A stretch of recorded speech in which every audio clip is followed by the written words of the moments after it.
자, 여러분 안녕하세요. 마이펫 상담소 윤쌤입니다. 중성화 수술이 된 집고양이의 나이를 환산하는 방법은 비교적 간단합니다. 매해마다 4살씩 더한다면요, 그것이 사람의 나이에 해당되게 됩니다. 그럼 고양이의 평균 수명은 어떻게 될까요? 자, 오늘은요, 고양이의 수명과 나이 환산법에 대해서 한번 알아볼 텐데요. 과거에 비해서 고양이들의 수명이 크게 늘어난 것은 사실입니다. 이는요, 균형 잡힌 고급 사료의 등장과 의료기술의 발달, 그리고 실내 배변에 편리한 모래의 개발로 인해 실내 사육이 늘어나면서 생긴 현상인데요. 과거에 불과 7년 남짓밖에 못 살던 고양이가 지금은 15살을 넘어서 20살까지 살게 되는 것입니다. 아무리 고양이들의 평균 수명이 늘었다 하더라도요, 내 고양이를 조금이라도 더 내 곁에 오래 남아주길 바라는 마음은요, 아마 모두들 간절하실 겁니다. 그래서 오늘은요, 고양이의 수명에 대해서 또 사람의 나이에 대입하는 환산법에 대해서 한번 알아보도록 하겠습니다. 중성화 수술이 된 집고양이의 나이를 환산하는 방법은 비교적 간단합니다. 생후 6개월까지는 보통 10살로 잡습니다.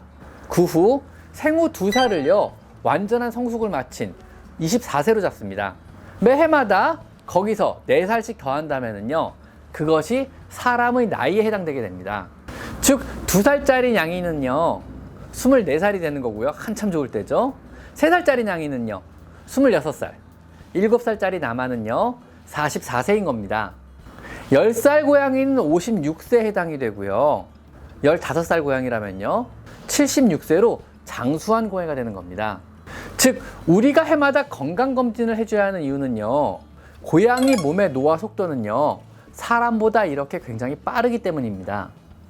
하지만 이것은요, 좋은 사료를 먹고 안락한 환경에서 여러 가지 의료적인 혜택을 받은 집고양이들의 환산법이고요, 실외에서 길거리 생활하는 길냥이들의 나이 환산법은요 조금 다릅니다.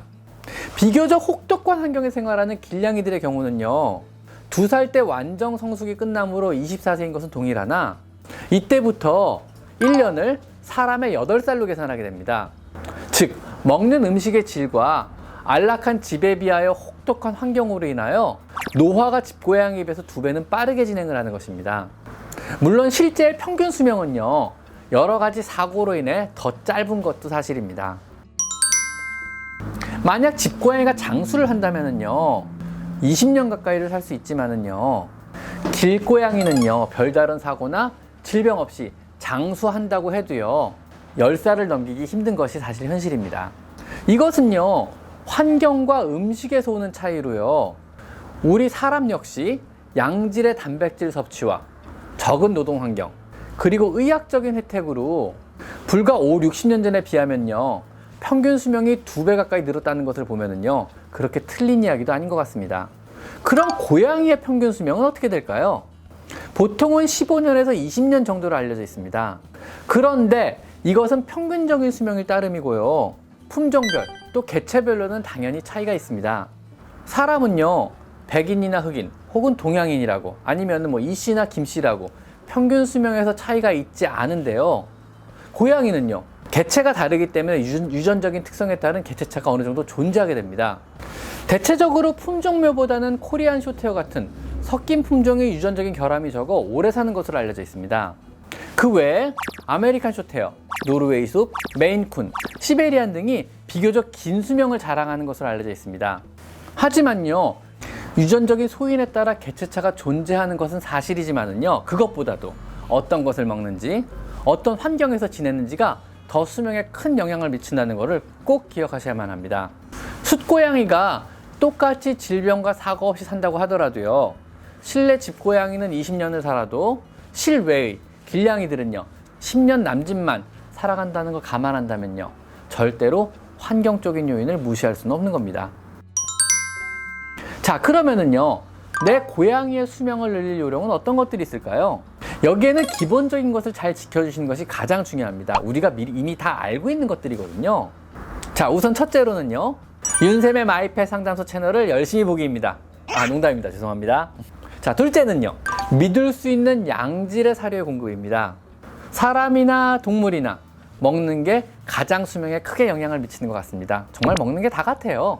셋째는요, 충분한 수분의 공급으로 항시 만성 탈수를 방지해 주어 질병의 예방과 건강을 유지시켜 주는 것입니다. 넷째는요, 집사인 여러분이 충분히 교감하고 놀아주는 것입니다. 육체적, 정신적 자극이 없다면요, 사람이나 동물이나 노화는 빨리 진행하게 되고요. 주인이 사랑과 관심이 없는 환경은요, 스트레스를 촉진해서 뇌에서 코티솔 분비를 촉진하고 이는 면역적으로 약한 몸이 되게 됩니다. 이러한 것들은 직접적으로 고양이의 수명을 단축시키는 결과를 초래합니다. 자, 다섯째는요, 무료하지 않도록 항시 신경을 써주셔야 합니다. 커다란 창문이나 혼자 놀 수 있는 장난감, 작은 동물이 나오는 TV 프로그램을 틀어주시거나 작은 어항을 구비해주며 캣타워와 스크래치 패드도 큰 것으로 준비해주세요. 자극이 없는 무료한 환경은요, 노화를 촉진한다는 것을 꼭 기억하셔야 합니다. 이것은 사람도 똑같습니다. 왜 사람도 나이 들어서도 일하는 분들이 오래 사시거든요. 자, 여섯째는요, 항시 치아의 관리에 힘써 주셔야 합니다. 치아가 안 좋은 고양이가 장수하는 경우는 결코 없습니다. 치아의 유실은요, 저작 운동을 방해하고 적은 저작 운동은요, 뇌의 혈류 흐름을 원활하지 못하게 하며 잇몸의 염증은요, 심장 판막에 영향을 주어 장수하는 거리가 먼 고양이가 되고 맙니다. 특히 잇몸의 염증은요, 세균들의 혈관 침투성을 용이하게 만들어 전신으로 세균들이 작용을 하게 되거든요. 자, 일곱 번째는요, 최소 1년에 1회 이상은요, 반드시 건강검진을 실시해 주어야 합니다. 이건 당연한 말이죠. 자, 오늘은요, 고양이의 수명과 나이 환산법, 내 고양이의 수명을 늘려줄 수 있는 여러 팁들에 대해서 한번 알아봤습니다. 자, 오늘은 여기까지 마이펫 상담소 윤세입니다. 감사합니다.